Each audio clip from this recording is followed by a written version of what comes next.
Mark Shankar పవనోజ్ తనకి రీసెంట్గా అగ్ని ప్రమాదం జరిగింది. దానికి సంబంధించినటువంటి డీటెయిల్స్ అన్నీ మనకి అప్డేట్స్ వస్తున్నాయి. అయితే దీంట్లో కూడా కొంతమంది సైకో బ్యాచ్ ఆ పసిపిల్లాడిని కూడా ట్రోల్ చేస్తున్నారంటే నిజంగా ఇలాంటి వాళ్ళు నిజంగా ఏం పుట్టారో కూడా అర్థం కావట్లా. ఏ చిత్తకారితలో పుట్టినటువంటి కుక్కలు కూడా ఇలాంటి భాష, ఇలాంటి నిజంగా అంత దారుణంగా వ్యవహరించడం అనేది నిజంగా ఆ పిల్లోడు ఏం చేశాడండి? ఆ పిల్లోడికి ఏం తెలుసండి? ఆ! ఏమొచ్చిందో ఏం పోయేకాలం వచ్చిందో తెలీదు గానీ నా కొడుకులకి నిజంగా ఒకసారి చూపిస్తాను. నేను చదవలేను. అతను ఎవరు ఏంటి అనేది చూడండి ఒకసారి.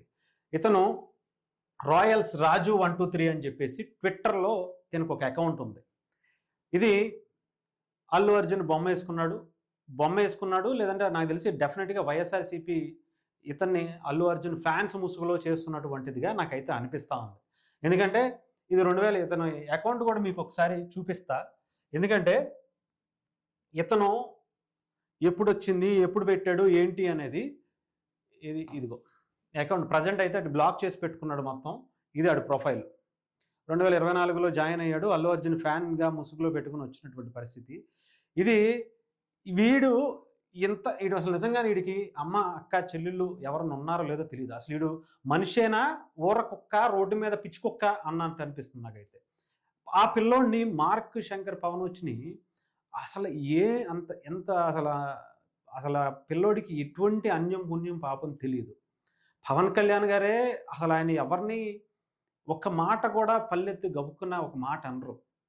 కానీ ఆయనొస్తే ఈళ్ళ ఏమైపోద్ది, ఏం జరిగిపోద్దో మనకు తెలుసు కదా!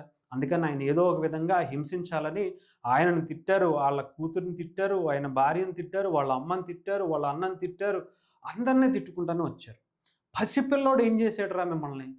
నిజంగా మీరు ఎందుకు బ్రతుకుతున్నారో తెలీదు కానీ, మీలాంటి ఒక సైకో నా కొడుకులందరిని తయారు చేసి ఈ సమాజంలోకి పంపించిన గత 5 ఏళ్లుగా పరిపాలించినటువంటి జగన్మోహన్ రెడ్డి గారి తాలూకా వారసత్వం నాయకులుగానే కనిపిస్తున్నారు. వారసత్వ సైకోలుగా కనిపిస్తున్నారు నాకైతే ఈళ్ళు. 5 ఏళ్ల పాటు ఎంత దారుణమైనటువంటి భాషతో ఎమ్మెల్యేలు, ఎంపీలు, మినిస్టర్లు అందరూ ఇదే రకమైనటువంటి భాష. ఎంత సైకో నా కొడుకులను తయారు చేసి రోడ్ల మీద వదిలేశారంటే, వాళ్ళకి గంజాయి అలవాటు చేసి, కల్తీ మద్యం అలవాటు చేసి, ఆళ్ళకి చేతి నిండా ఈ డబ్బులు పేటీఎం బ్యాచ్ రూపంలో ట్వీట్‌కి ఇంతని డబ్బులు ఇచ్చి, వీళ్ళని నిజంగా ఈ నా కొడుకులు మళ్ళీ బయట తిరిగే ధైర్యం ఉందా అంటే లేదు. సోషల్ మీడియాలో తప్ప బయటకొచ్చి ఇది నేనే అని చెప్పి ఆడు ఫోటో పెట్టుకున్న దమ్ముందా అంటే అస్సలేదు. నా కొడుకులు అంత పిచ్చనమాట. భయం. బయటకొస్తే మనల్ని ఎలా తగలెట్టేస్తారో తెలుసు. ఇలాంటి నా కొడుకులు ఏం చేయాలి? వాళ్ళ అమ్మ, బాబు అయినా సరే ఇలాంటి నా కొడుకులు ఏం పని చేస్తున్నారో చూసుకొని సావరా? నిజంగా. ఎందుకు అనాలంటే అనాలన్నా కూడా ఈళ్ళలాగా మనం కూడా అలా తయారైపోతామేమో అనిపిస్తుంది.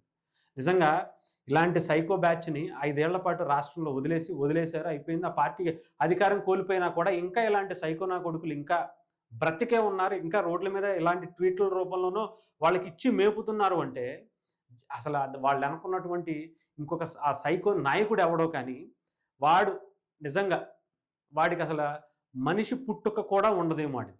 పేరు కూడా చెప్పాల్సిన అవసరం లేదు. సొంత తల్లిని, చెల్లిని అత్యంత హీనంగా తిట్టించినటువంటి దరిద్రమైనటువంటి జాతి అది. అదొక దౌర్భాగ్యమైనటువంటి అది కూడా ఆంధ్రప్రదేశ్‌లోనే ఈ దరిద్రం అంతా తగలడద్దేంటో తెలీదు. మిగతా దేశంలో ఇన్ని రాష్ట్రాలు ఉన్నాయి. ఎక్కడా కూడా ఇలాంటి సంస్కృతి ఎప్పుడు చూడలే. కానీ ఆంధ్రప్రదేశ్‌కి మాత్రమే ఈ దరిద్రమైనటువంటి సంస్కృతి ఇంకా కంటిన్యూ చేస్తున్నారు. దీన్ని ఇప్పటికైనా ఆపకపోతే, దీన్ని ఇప్పటికీ కొంతమంది వీళ్ళని చూసి అటు టీడీపీలో కూడా కొంతమంది ఆవేశపడి తిట్టాల్సి వస్తున్నటువంటి పరిస్థితి. ఇలాంటి బూతులు తిడితే నిజంగానే ఎవరికైనా అనిపిచ్చేస్తది. ఒకానొక టైంలో తిట్టాలనిపిస్తదేమో. కానీ వాళ్ళ మీద కూడా అరెస్టులు చేయాలి.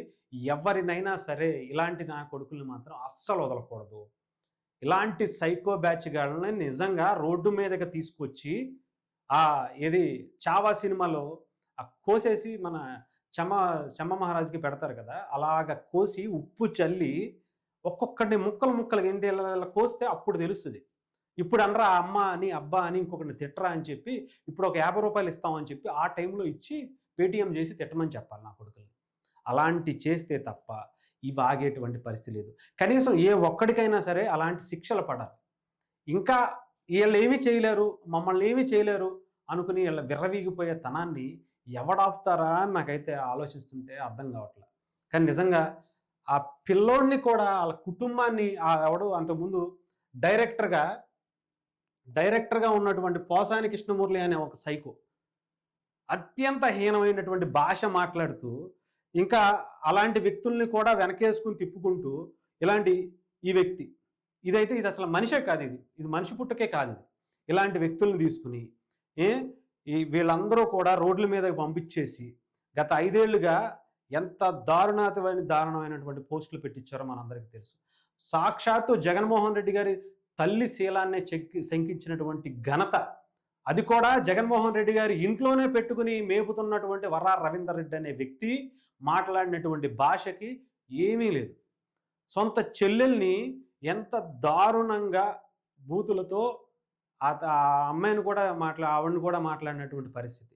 దీని మీద జనసేన పార్టీకి సంబంధించినటువంటి మన టిట్కో చైర్మన్ అజయ్ గారితో పాటు ఆయన మన క్రమశిక్షణ చర్యలు తీసుకునేది కూడా ఆయనే కాబట్టి ఆయనకి ట్యాగ్ చేస్తే వెంటనే an update on this case have been filed on action will be taken Vangalapudi Anitha గారికి ట్యాగ్ చేశారు హోమ్ మినిస్టర్ గారికి.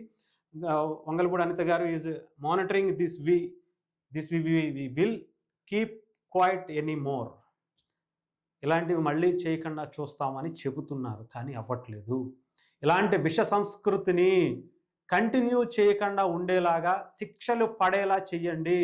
అరెస్ట్ పొద్దున చేసి సాయంత్రం పంపించేలా కాకుండా, నోటీసులు ఇచ్చి బయటికి పంపించేలా కాకుండా, ఇలాంటి సైకోలకి నాలికలు కోసేసే విధంగా సమాధానం వాళ్ళ తల్లిదండ్రుల్ని కావచ్చు, వాళ్ళ చెల్లెల్ని కావచ్చు, వాళ్ళ భార్య పిల్లలనంటే ఎలాంటి నొప్పి కలుగుతుందో అలాంటి తగిలేలాగా, అలాంటి బాధ్యతగా మాట్లాడేలాగా ఇలాంటి సైకోలకి బుద్ధి చెప్పాలని కోరుకుందాం. లేదంటే ఇలాంటి విష సంస్కృతి పెరిగిపోతుంది. ఆంధ్రప్రదేశ్లో సాక్షాత్తు జగన్మోహన్ రెడ్డి గారు లాంటి వ్యక్తులే దీన్ని కంటిన్యూ చేసుకుంటూ వచ్చినటువంటి పరిస్థితి. సో దీన్ని గతంలోనే జగన్మోహన్ రెడ్డి గారు ఆయనే స్వయంగా ముఖ్యమంత్రి హోదాలో ఉండి కూడా భార్యల గురించి మాట్లాడినటువంటి నాయకుడిగా ఉన్నాడు.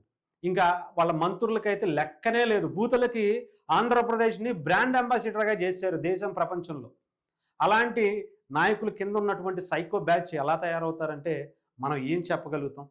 ఇలాంటి వాళ్ళని నిజంగా కాస్తైనా కంట్రోల్ చేయలేకపోతే మనం మీరు గవర్నమెంట్లోకి వచ్చి కూడా ఏమీ ఉపయోగం లేదు.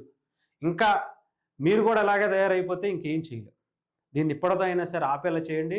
ఇలాంటి సైకో బ్యాచ్ని ఇప్పటికైనా కంట్రోల్ చేయాలని కోరుకుంటున్నాను.